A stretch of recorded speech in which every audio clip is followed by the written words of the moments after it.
आदरणीय सभापति जी, समय देने के लिए और समय का विस्तार करने के लिए मैं आपका हृदय से आभार व्यक्त करता हूं। आदरणीय सभापति जी, अब कांग्रेस के लोगों को ये पता चल गया है कि हमारे नौजवानों की ऊर्जा, हमारे सैनिकों का आत्मबल ही हमारे सशस्त्र बलों की सबसे बड़ी शक्ति है। और अब इस पर हमला करके और एक नया तरीका सेना में भर्ती को लेकर सरासर झूठ फैलाया जा रहा है,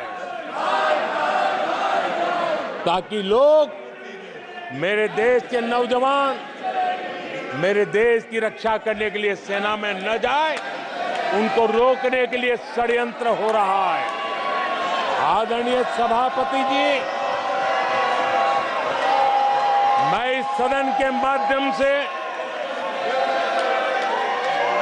जानना चाहता हूं,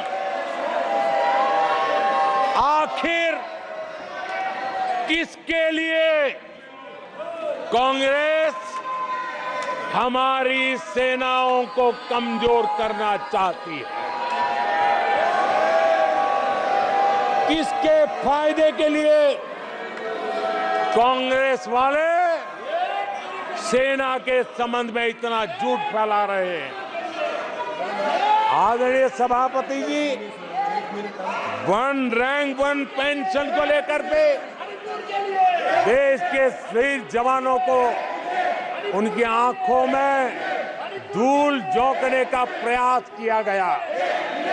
आदरणीय सभापति जी, हमारे देश में श्रीमती इंदिरा गांधी जी ने वन रैंक वन पेंशन की व्यवस्था को खत्म किया था।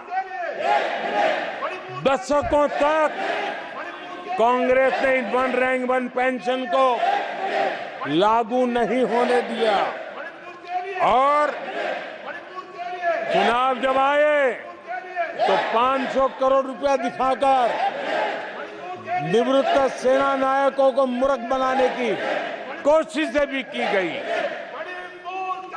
लेकिन उनका इरादा था हो सके उतना वन रैंक वन पेंशन को टालते रहना। एनडीए सरकार ने वन रैंक वन पेंशन लागू की और आदरणीय सभापति जी, भारत के पास संसाधन कितने ही सीमित क्यों न हो, लेकिन उसके बावजूद भी, कोरोना की कठिन लड़ाई के बावजूद भी 1,20,000 करोड़ रुपए हमारे पूर्व सैनिकों को वन रैंक वन पेंशन के रूप में दिए गए। आदरणीय, ये तरीका ठीक नहीं है। नो, ये गलत तरीका। प्लीज, माननीय सदस्य, ये तरीका ठीक नहीं है। आप संसदीय परंपराओं का पालन करें। आदरणीय सभापति जी, आदरणीय राष्ट्रपति महोदय ने अपने उद्घोषण में पेपर लीक पर भी चिंता जताई है। मैं भी देश के हर विद्यार्थी को, देश के हर नौजवानों को कहूंगा कि सरकार ऐसी घटनाओं को रोकने के लिए अत्यंत गंभीर है और युद्ध स्तर पर हम अपनी जिम्मेवारियों को पूरा करने के लिए एक के बाद एक कदम उठा रहे हैं। युवाओं के भविष्य के साथ खिलवाड़ करने वालों को कतई छोड़ा नहीं जाएगा। नीट के मामले में पूरे देश में लगातार गिरफ्तारियां की जा रही है। केंद्र सरकार पहले ही एक कड़ा कानून बना चुकी है। परीक्षा कराने वाले पूरे सिस्टम को पुख्ता करने के लिए जरूरी कदम उठाए जा रहे हैं। आदरणीय सभापति जी, एनडीए सरकार ने बीते 10 वर्षों में विकास को अपना सबसे बड़ा संकल्प बनाया है। आज हमारे सामने भारत को दुनिया की तीसरी सबसे बड़ी इकोनॉमी बनाने का संकल्प है। आज हमारे सामने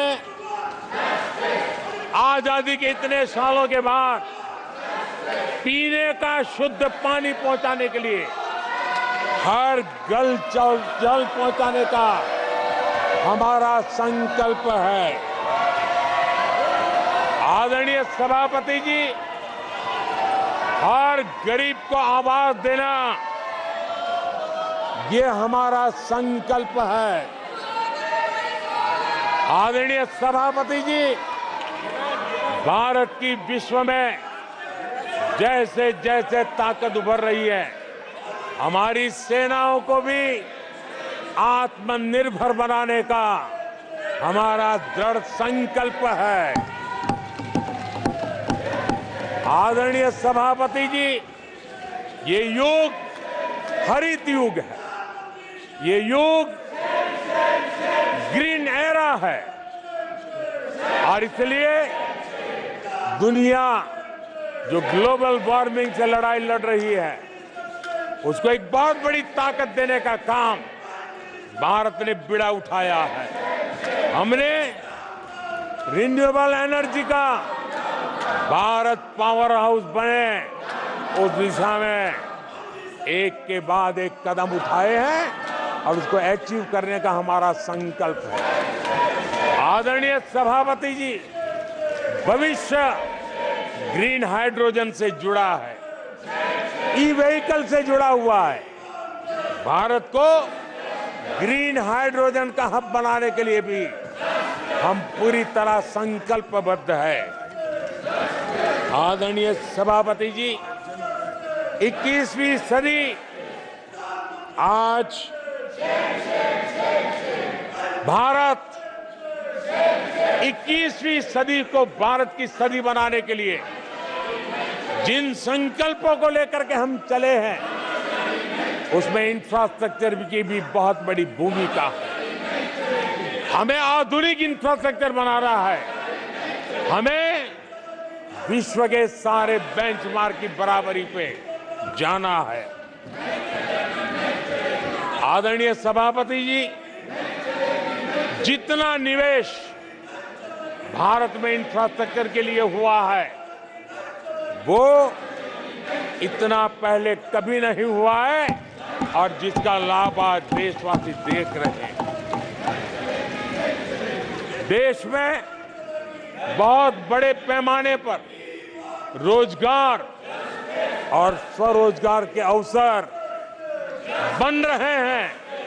उसको विस्तार हो, उसको एक नए रूप रंग मिले, आधुनिक भारत की आवश्यकताओं के अनुसार स्किल डेवलपमेंट हो और उसके आधार पर इंडस्ट्री 4.0 में भी भारत लीडर के रूप में उभरे और हमारे नौजवानों का भविष्य भी संवरे, उस दिशा में हम काम कर रहे हैं। आदरणीय सभापति जी, एक स्टडी है कि पिछले 18 साल में, यह स्टडी बड़ा महत्वपूर्ण है, यह अध्ययन कहता है कि पिछले 18 साल में प्राइवेट सेक्टर में जॉब क्रिएशन में आज सबसे बड़ा रिकॉर्ड बना है। 18 साल में सबसे बड़ा रिकॉर्ड बना है। आदरणीय सभापति जी, आज भारत डिजिटल पेमेंट सिस्टम पूरी दुनिया में एक उदाहरण बना है। विश्व के लोग, मैं G20 समूह में जब भी गया, भारत की डिजिटल इंडिया मूवमेंट को लेकर के, डिजिटल पेमेंट को लेकर के विश्व உடனுக்குடன் செய்திகளை தெரிந்து கொள்ள சன் நியூஸ் பெல் ஐகானை கிளிக் பண்ணுங்க.